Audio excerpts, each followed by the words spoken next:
Japan एक कौम जिसने शिकस्त को उस्ताद बना लिया। मारूफ सहाफ़ी, मुसन्निफ और तारीखदान साहिबजादा मोहम्मद जाबिर सईद बदर अक़वाम की तकदीर का फैसला करने वाले अवामिल का मुख्तसर जायजा पेश करते हैं। ये उसूल आज के हालात पर भी उसी तरह लागू होता है जैसा जापान ने किया कि या तो मुकम्मल तबाही या कौम को बनाने का फैसला। तारीख का एक उसूल है, कौमें अपनी कामयाबियों से नहीं अपनी गलतियों से बनती हैं। जो कौम अपनी शिकस्त को समझ लेती है वही आगे बढ़ती है। जापान इसकी एक रोशन मिसाल है। 20वीं सदी के आगाज में जापान एक उभरती हुई ताकत था। उसने अपने गिरदोपेश में तेजी से असर कायम किया। चीन के इलाके मंचूरिया से लेकर जुनूब मशरिकी एशिया तक उसकी फौजें पहुंच चुकी थीं। एक वक्त ऐसा आया कि जापान को अपनी ताकत पर यकीन नहीं बल्कि एक तरह का गुरूर होने लगा। जब ताकत के साथ गुरूर शामिल हो जाए तो फैसले हकीकत से दूर हो जाते हैं। इसी दौर में जापान की क़ियादत, जिसमें हिदेकी तोजो जैसे लोग शामिल थे, एक बड़े फैसले की तरफ बढ़ी। अमेरिका ने उस पर माशी पाबंदियां लगाई थीं, खास तौर पर तेल की फराहमी रोक दी गई थी। जापान के सामने इंतखाब था, सब्र और हिकमत या जल्दबाजी और टकराव। उसने दूसरा रास्ता चुना। 7 दिसंबर 1941 को पर्ल हार्बर हमला हुआ। जापान ने अमेरिका पर अचानक हमला किया। ये एक वक्ती कामयाबी थी, मगर दर हकीकत ये एक बड़े तूफान को दावत देना था। अमेरिका के सदर फ्रैंकलिन डी रोजवेल्ट ने फौरन जंग में दाखिल होने का फैसला किया। अब जापान एक ऐसी ताकत के सामने खड़ा था जिसके पास बेपनाह वसाइल और सनती कुव्वत थी। इब्तिदा में जापान ने कई कामयाबियां हासिल की, मगर वक्त के साथ हालात बदलने लगे। जंग लंबी होती गई, वसाइल कम होते गए और तबाही करीब आने लगी। लेकिन अक्सर ऐसा होता है कि इंसान आखिरी वक्त तक हकीकत को मानने से इनकार करता है। 1945 में हिरोशिमा और नागासाकी पर एटम बम गिराए गए।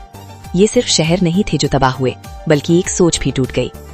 इस मौके पर जापान के बादशाह शहंशाह हिरोहितो ने वो फैसला किया जो तारीख में कम ही लीडर करते हैं। उन्होंने जंग जारी रखने के बजाय कौम को बचाने को तरजीह दी। उन्होंने हथियार डालने का ऐलान किया। ये बज़ाहिर एक शिकस्त थी, मगर दर हकीकत यही जापान की असल फतह की इब्तिदा थी। अगर इस वाक़े को मंतिक के तनाजुर में समझा जाए तो असल सबक ये है कि ज़िंदगी में सबसे बड़ी हिकमत ये है कि आदमी हकीकत को पहचान ले। जो शख्स हकीकत को मान लेता है वही आगे बढ़ता है, और जो अपनी अना में गिरफ्तार हो जाए वो अपने लिए रास्ते बंद कर लेता है।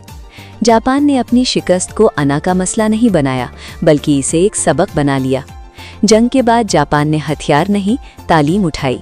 उसने टकराव नहीं तामीर का रास्ता इख्तियार किया। उसने दुनिया से लड़ने के बजाय दुनिया के साथ चलना सीखा। चंद दहाइयों में वही जापान जो जंग में तबाह हो चुका था, टेक्नोलॉजी, सनत और मईशत में दुनिया की सफ़े अव्वल की कौम बन गया। ये तब्दीली किसी मौजज़े का नतीजा नहीं थी, ये चंद सादा उसूलों का नतीजा थी। हकीकत को मान लेना, गलती से सीखना, सब्र इख्तियार करना, मुसलसल मेहनत करना। जापानी कौम ने नज़्म ज़ब्त को अपनी ज़िंदगी का हिस्सा बनाया, सफाई, वक्त की पाबंदी और इज्तिमाई सोच को अपनाया।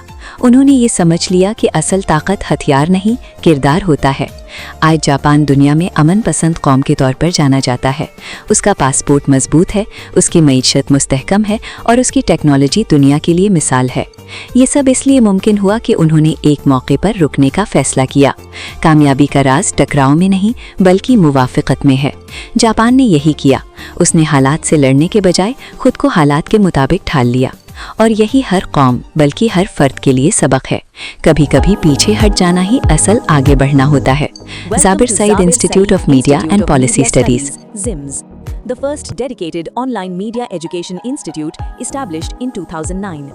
We offer professional short courses designed to nurture wisdom, education and intellect, because true learning builds character and character creates leadership.